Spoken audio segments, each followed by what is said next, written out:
Hey guys, it's Christy and welcome back to another exciting episode, we can call it, of the Pop-Up Couch. Missed you guys last week. Missed you since last week, I should say. How's everybody doing? How was your week last week? How was Super Bowl? How's your kids? How's work? How are you feeling? What are we doing? What's new? I want to start off today with just a couple things I've been thinking about, as always, okay? Something that I think we all kind of need to face at times, okay? Because sometimes we're on autopilot. Sometimes we just don't even think about what's going on. We just kind of, we overeat, we drink too much, maybe we're spending too much money, we're shopping, whatever. We're all guilty of certain habits, right? So there's a word I wanted to bring to your attention today. That is denial. Well, it's deep, right? It's deep for 9 o'clock in the morning, but denial is a real thing, and a lot of us are in denial of what we're doing when we're kind of, on autopilot, so to speak. So let's face it, I'm guilty of things too, absolutely. I'm guilty of lots of things, and I am conscious this year especially to start making some changes about what I've been in denial about. For instance, and again, no judgment here, you guys. This is just from my own personal experience, and I feel like this has kind of helped me to make some changes for the better.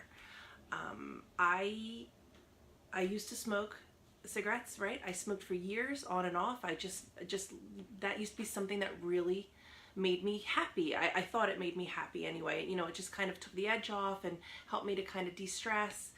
But the truth is, I was in denial about how many cigarettes I was actually smoking, because I would trick myself into just maybe buying a pack here and there.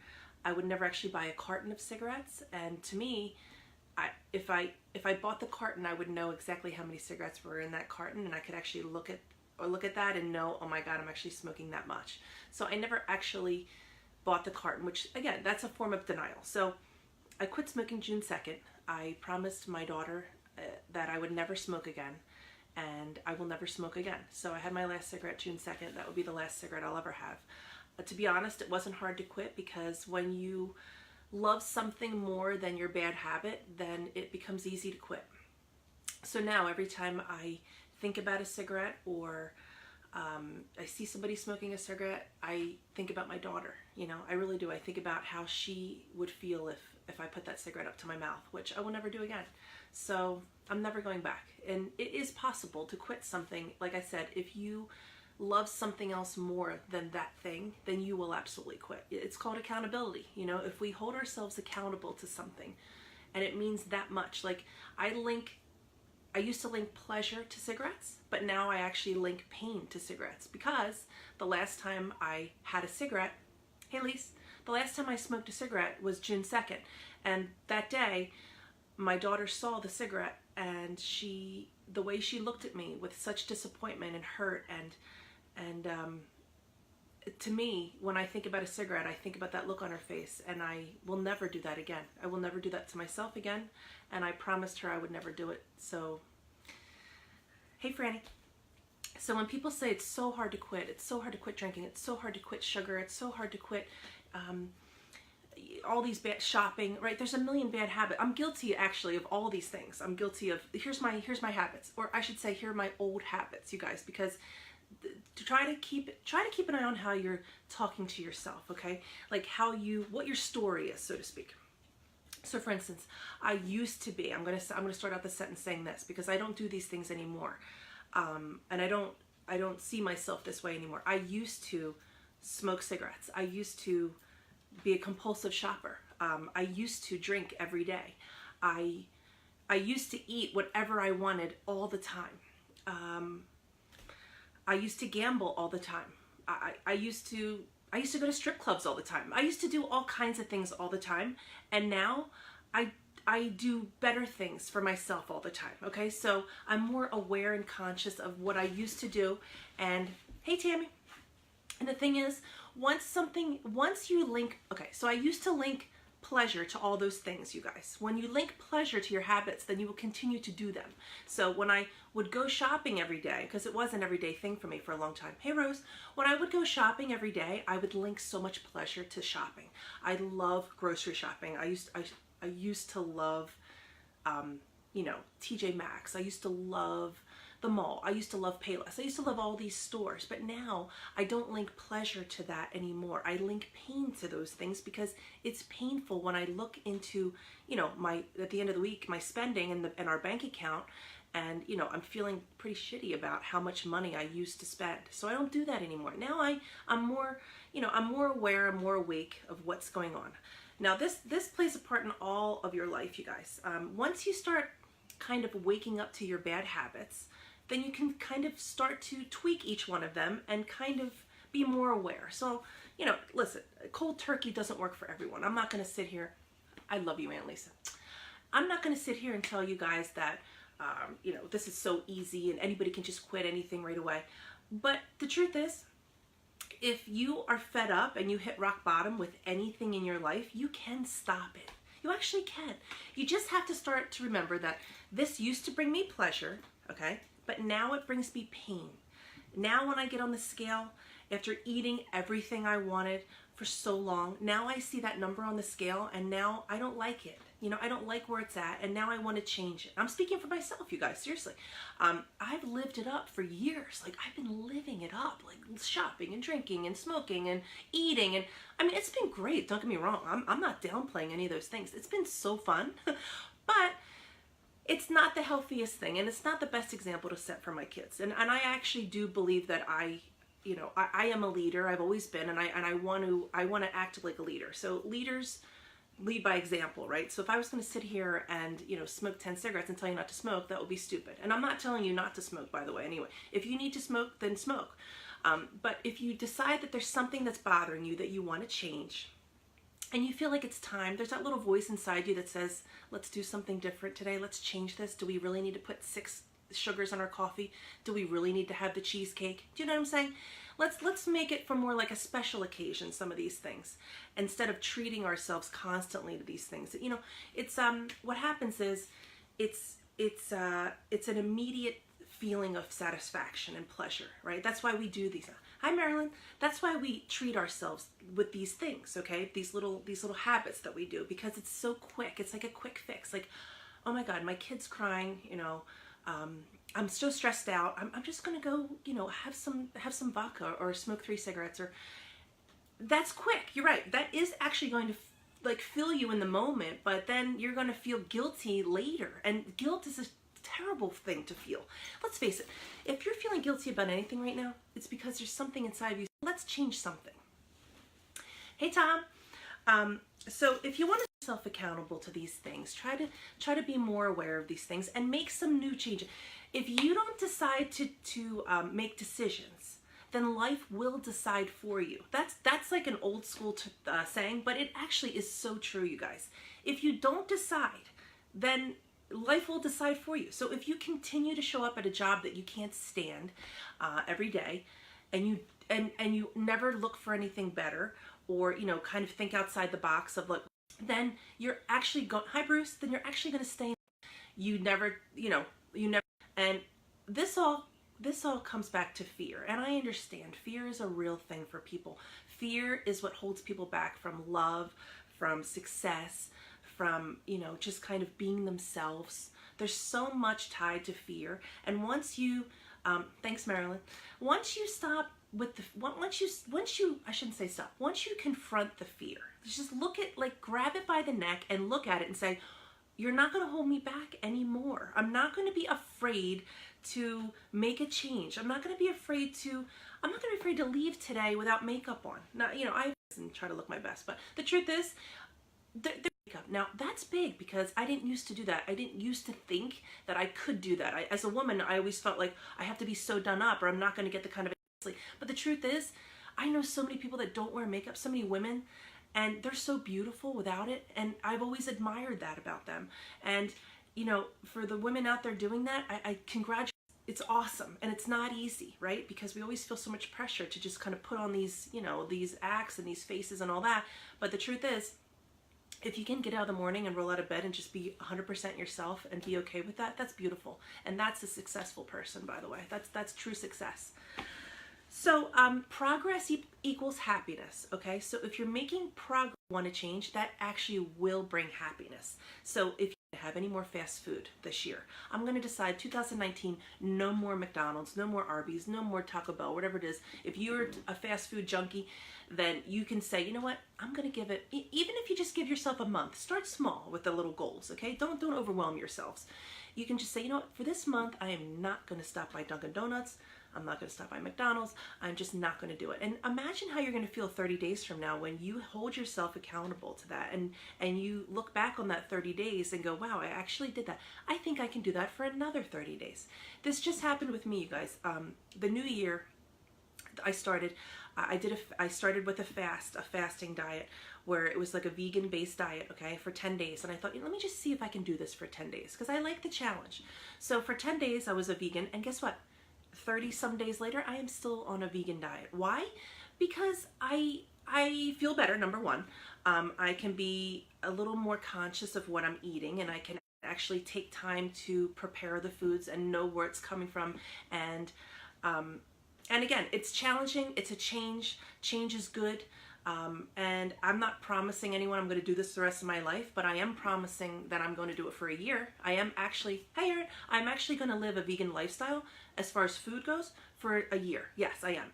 Why? Because I can, and I want to do that. I want to see what the other, how other people are living. If you guys don't understand that or don't like that, that's totally cool too. It is not for everybody, and 5 years ago I would never have tried this, but I'm at a point in life where I want to try new things, okay, and I want to educate myself. And again, this is just healthy choices to kind of, bring you to higher places.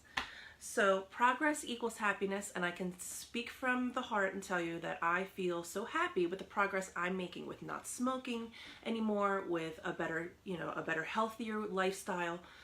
Those things, again, have really made a difference. Now, another thing, reading. I highly recommend it. Now, again, people that know me from growing up would be like, is this girl serious? Like, she never read one book. It's true. I never read a book until like 2 years ago. It's true. I never understood why reading was important. But the truth is, if you can spend at least 15, 20 minutes a day, 30 tops, reading anything, like any book that kind of is something you're interested in, you will feel better. You will feel like I don't know what it is about it, but anyone that reads can understand this. It's awesome, actually. It's really good for your soul. So they say readers are leaders, and it's true. So pick up a book, you guys. Again, I mean, I never thought I'd say it either, but it's true. Read something if you can every day. Pick up a book, even at the library. Thank God we still have libraries these days. You can just go get a book. You don't have to buy it. I can recommend books if you guys are interested, but find something that you really are into and pick up a book and read it. It's awesome. And trust me, when your spouse, hey Pablo, when your spouse sees you reading at night, that's hot. I'm sorry. It actually is, because it's nice to see somebody educating themselves, even though they're not in school and they don't have to educate. You know what I mean? You're actually choosing to educate yourself. That's awesome, and anybody can do this. So a little bit of advice there. Also, are you afraid to be alone? Have you hung out with yourself lately alone? I'm bringing this up because I think this is something that a lot of people struggle with, okay? Being alone for some people is hard. It doesn't come easy. I get it. I know there's a lot of codependent people out there. They always feel like they have to be with someone. Again, that all it all ties back to fear, because they're afraid, if I take myself out to dinner, what if I see someone that knows me, and then I'm going to feel so weird that I'm there by myself. Was that you, Marilyn? First thing I look for at yard sale. Oh, you buy books at yard sales. Very, very good, honey. So good. And by the way, I love yard sales. I miss a good yard sale here in New Jersey. We don't have those here, and I seriously miss them. Thank you for that advice. Buying books at yard sales is always good. So anyway, back to taking yourself out to dinner, or taking yourself for a walk, or any alone time. It's important, you guys. And I mean, I know it's hard if you're working full time and you have kids and you have a husband or whatever it is you're doing, but if you haven't had a chance to take yourself out to a movie or dinner or a walk or anything like that lately, it's important to do that. It really is important. It's good. It's food for the soul. Learn how to be, now again, this even ties back to being single. If you're single right now, it's really important that you spend time alone and get to know yourself, so that when you do find someone, you are good with you, right? You're good by yourself, and now you're going to be even better with someone else. Because being alone really teaches you a lot about who you are, what you like, and it is kind of scary. Let's face it. If you haven't taken yourself out to dinner, or taken yourself even to the bar to have a drink, or Starbucks or whatever, if you haven't ever done that, that's something you need to do. It really, and I know it seems funny at first, and it feels weird to put yourself out there, but it's a good feeling to be a little afraid sometimes, and then overcome that, okay? Because then now you can say, you know what, yeah, I took myself to a movie. I've been wanting to see this movie. A movie, by the way, is the best way to start doing this kind of thing. I wouldn't advise just anyone to take themselves out to dinner. I know that's a little intimidating for some people, but start small, okay? Start with, there's a movie I want to see. It's playing, you know, the matinee or whatever. You know what, Christy said that. Yeah, I'm going to go do that. Good. Go to the movie, sit there. Nobody's going to see you. Nobody cares. And you're going to feel like, wow, I actually did this for myself. This is a good habit to get into, you guys. Spend some more time by yourself. Get to know yourself a little bit better. Also, let's talk about ownership when it comes to relationships. If you're struggling right now with maybe an argument that you had with your kids, or with a friend, or when I say relationships, I'm talking like the whole, you know, we're talking like spouses, boyfriends, girlfriends, whatever. If you're struggling in a relationship right now with someone, or maybe you kind of left things in a bad place this morning, yesterday, it's time to take 100% ownership for your part in this. Okay, this is big. If you want to fix things in your life, you have to take ownership. And I'm not talking about 50%. I'm saying 100% ownership of your actions towards the outcome of this situation. You can't play the victim card. It's not your fault, my faults that we got here to this. And now we're both going to apologize, and we're both going to get past this. This is honest. I didn't even understand this until not that long ago. And ever since I understand this now, it's really helped me in all relationships in my life. Taking 100% ownership. So what does that mean, Christy? Well, here's what it means. Here's an example. Let's just say I had a fight with my husband this morning about something. And now he's at work and I'm home, and you know, and he's frustrated and I'm frustrated. The best way to fix this is to reach out and say, hey, listen, I'm sorry. First of all, I love you, and I'm sorry. Excuse me, I'm sorry that I said what I said, or maybe I looked at you the way I looked at you, or something like that, and please forgive me. Please forgive me for acting the way I acted, because I don't know what I was thinking, and maybe something else was on my mind at the time. And you know, can we just get past this? You know, I am 100% guilty for what I said, and I won't do that again. And as soon as you put that out there, the other person immediately will respond the same way, because it's like, oh wow, you know, no, Christy, it's not that, it's me too, it's me, I should have thought about it, I should have said this differently, I'm sorry, I love you, please forgive me too. And then it's squashed, it's done.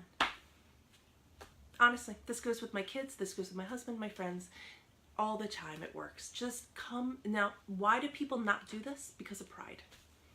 A lot of times the pride gets in the way. It's like, well, I'm not going to say I'm sorry. She's the one who blah, blah, blah, blah, blah, and he's the one. Well, where's that going to get you? You're just going to keep running with it, you guys? Just say you're sorry. Seriously. You know, as a matter of fact, apologies are so good for your soul. Apologize to somebody today, if you can. If there's something, maybe you said something to someone 5 years ago, or you know, you hurt somebody's feelings at work or whatever, just apologize to them. Just put it out there. Just send them a little text or whatever, or you know, give them a quick call, and just say, you know, email.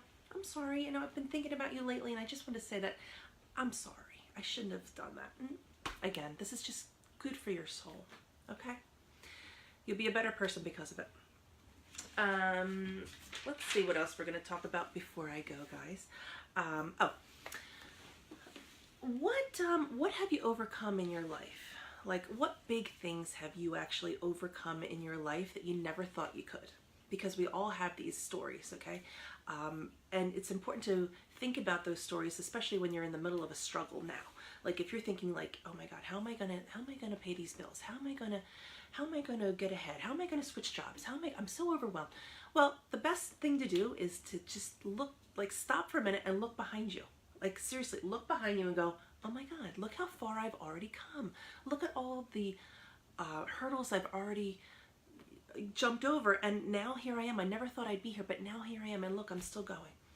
Give yourself some credit. Look behind you. Look in the rearview mirror sometimes to see where you were and where you are now, and just kind of give yourself a boost, knowing that anything's possible.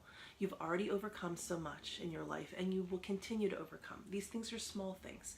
Don't focus on the negative, okay? Focus on the positive. Think about how great things are now, the beautiful world we live in.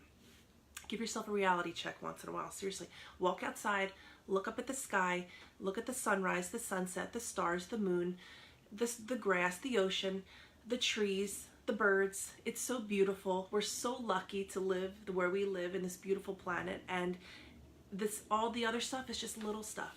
It almost makes me want to cry, because I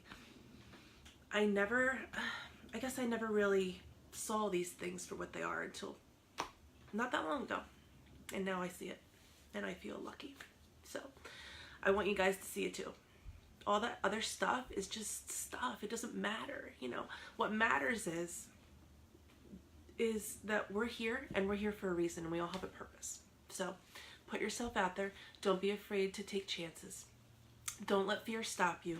Don't let shame get in the way of anything. Don't be ashamed. Don't feel scared, okay? Just know that you're living your best life, right? Or at least we're gonna try to live our best lives every day, and be aware and appreciative and grateful for all that we do have. So sorry, I got a little emotional there. One more quote before I go is, I want to leave you guys with this. If you change the way you look at things, the things you look at change. So I know that's deep.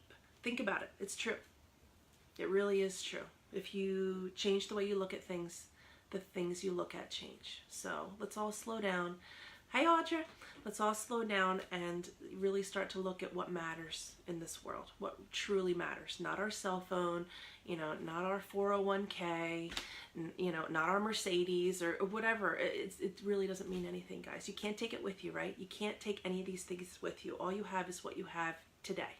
You know, your love for your family, your friends, you have your health, hopefully, and you have hope for tomorrow, and you know, we're all still here to help each other out. So let's do the best we can to help each other out.